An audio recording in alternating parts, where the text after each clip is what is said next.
A Royal Navy cruiser and the largest troop ship in the war were closing on each other in broad daylight in the North Atlantic on intersecting courses that should never have existed.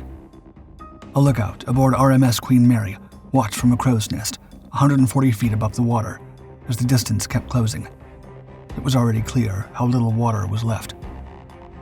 His ship carried thousands of American troops to Britain at nearly 29 knots. The other, HMS Curaçoa, was a 25-year-old cruiser struggling to keep pace.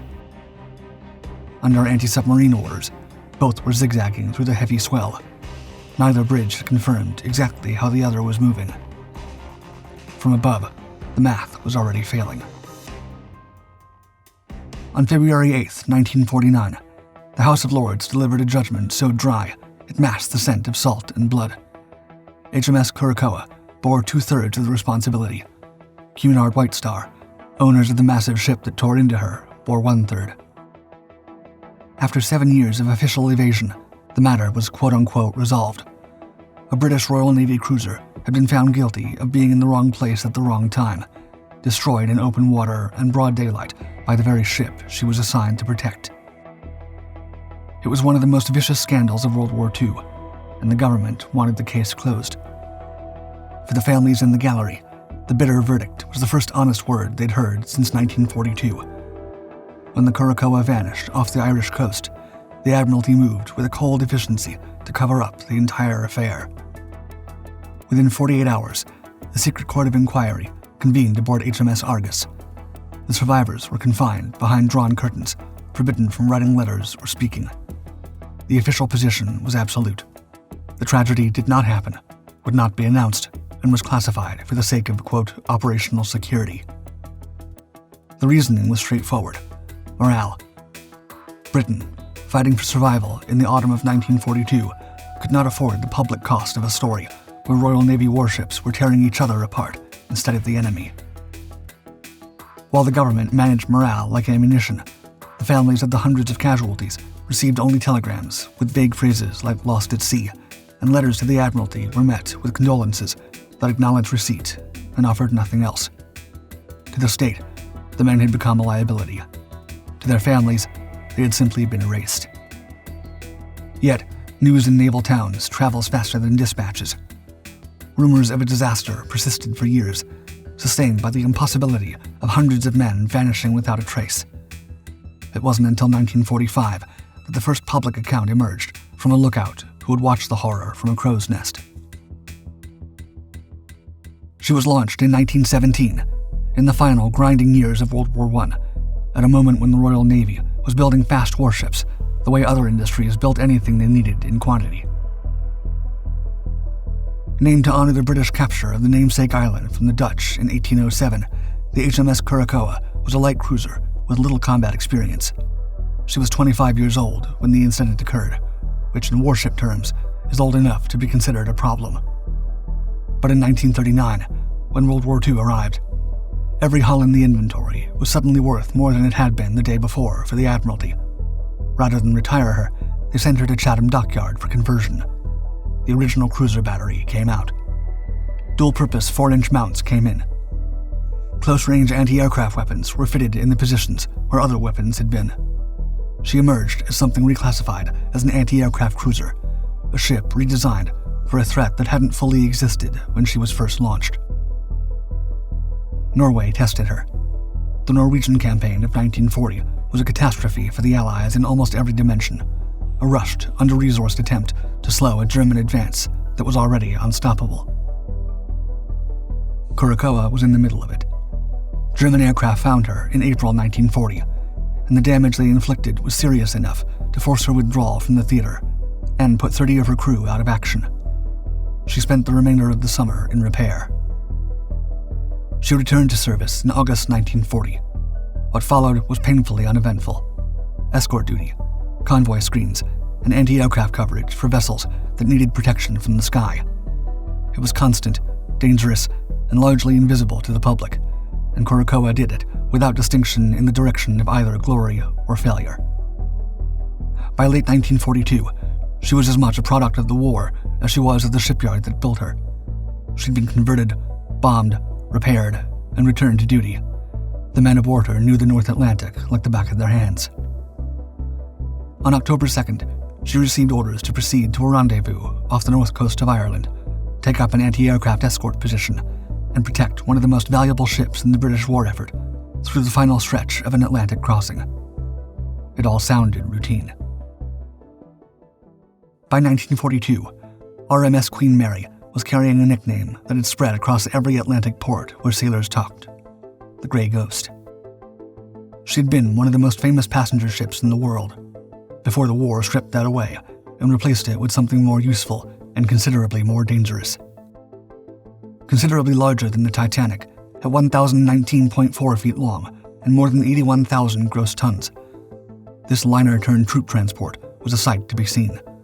Launched in 1934, she'd crossed the Atlantic carrying wealthy passengers at speeds other ships couldn't approach, setting records in a time when ocean liner records were the kind of thing that made front pages. When the war started, Cunard handed her over to the military, and the elegant interiors were gutted and replaced with stacked bunks, and she was painted gray and thrown into a war that grew larger by the day. She and her sister ship, Queen Elizabeth, were the largest and fastest troop transports operating in the Atlantic. Together, they could carry more than 15,000 men per crossing. They didn't sail in convoys, because they didn't need to. They were too fast for the standard submarine threat to track reliably. Their speed was their armor. Adolf Hitler reportedly offered a substantial bounty and the Iron Cross to any U-boat commander who could put one of them on the ocean floor. On this particular crossing, Queen Mary was carrying between 10,000 and 11,000 American soldiers bound for Britain, part of the vast buildup of men and material for the eventual invasion of Europe. Her orders were clear: proceed at full speed, follow the predetermined route, and zigzag continuously, as dictated by anti-submarine doctrine. A ship running a constantly changing course was dramatically harder to target than a ship running straight. If at 29 knots, Queen Mary was already a difficult problem for any submarine, the zigzag pattern made her an impossible target. The problem was the ship trying to keep pace with her. Curaçoa was a 450-foot-long aging cruiser, displacing 4,290 tons. Queen Mary was more than twice her length and 20 times her tonnage. The cruiser's best speed was 25 knots. The liner's standing orders specified full speed, which meant Curaçoa was always either falling behind or scrambling to stay close enough to be useful. Keeping station alongside a ship that size, running that fast, and executing constant course changes on a formal zigzag schedule required every course change on both bridges to be based on accurate assumptions about what the other ship was doing next. Neither bridge had confirmed which zigzag diagram the other was running. At 2 p.m., with the Irish coast still distant and a heavy westerly swell moving under both hulls, Queen Mary steadied onto her mean course and prepared to begin the next leg. Curaçoa was a mile off to starboard, roughly parallel, yawing 7 degrees in the swell. The path of what was about to happen had already been set in motion. The convoy's radio suddenly blared with an alarm. A U-boat threat had been detected nearby. The already cautious warships, engaged in zigzag maneuvers, became even more alert. Any misstep now could result in a devastating torpedo attack. At 2:04 p.m., Queen Mary turned 25 degrees to starboard. She steadied on the new heading at 2:07 p.m. The turn was routine. One more step in a zigzag pattern the officers had been executing for hours. The geometry that followed was not routine. The two ships were now converging at an angle of approximately 23 degrees, closing at 2 cable lengths per minute. A cable length is 200 yards. The math left very little room and very little time, and both bridges appear to have failed to recognize it until approximately 2:10 or 2:11 p.m. By then, the only choices available were desperate ones. Curaçoa's captain, John W. Bootwood, ordered starboard 15 degrees on the helm. His ship was yawing 7 degrees to port in the swell at the moment the order went down, and the court record contains no evidence that the order produced any effect. Both captains misinterpreted the rule of the road, believing they had the right of way. Captain Bootwood of Curaçoa maintained course to defend Queen Mary from aircraft, while Commodore Illingworth of Queen Mary continued zigzagging expecting the cruiser to yield. On Queen Mary's bridge, the officer of the watch called for port a little, then saw the full situation and ordered hard a port. The liner's head had swung approximately 10 degrees before she ran out of water to turn in. Sailor Alfred Johnson remembers those exact moments, quote, "I said to my mate, you know she's zigzagging all over the place in front of us. I'm sure we're going to hit her." And sure enough, the Queen Mary sliced the cruiser in two like a piece of butter, straight through the 6-inch armored plating. At 2:12 p.m., Queen Mary's stern struck HMS Curaçoa on the port side, near the cruiser's aft third, at an angle of approximately 30 degrees.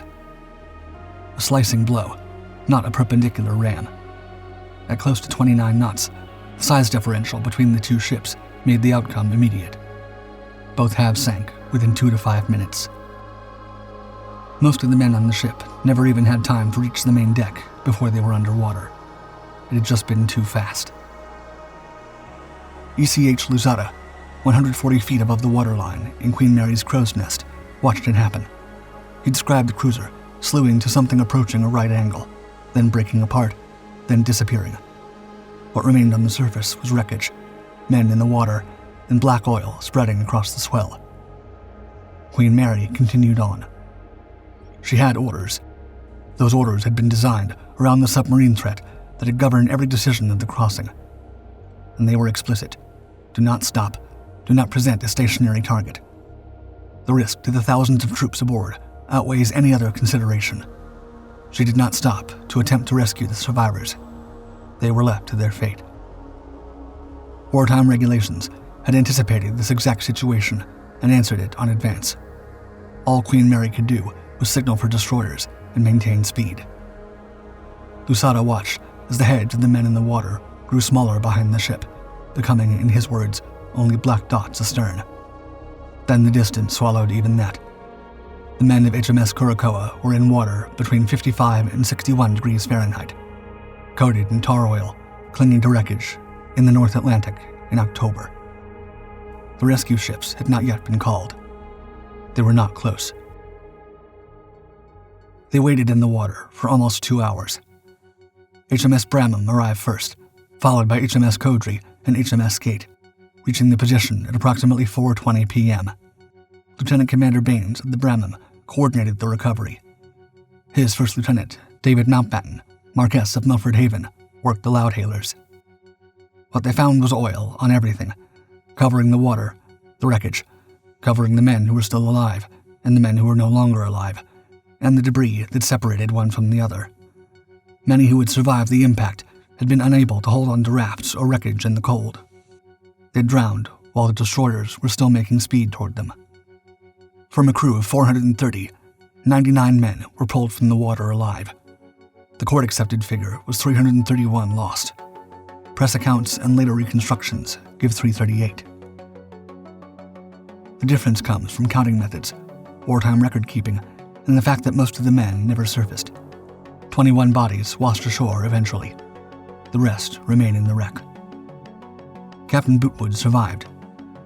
The official inquiry eventually established what happened in the minutes before impact. No U-boat alarm had sounded. No periscope had been spotted. No gun crews had run to action stations.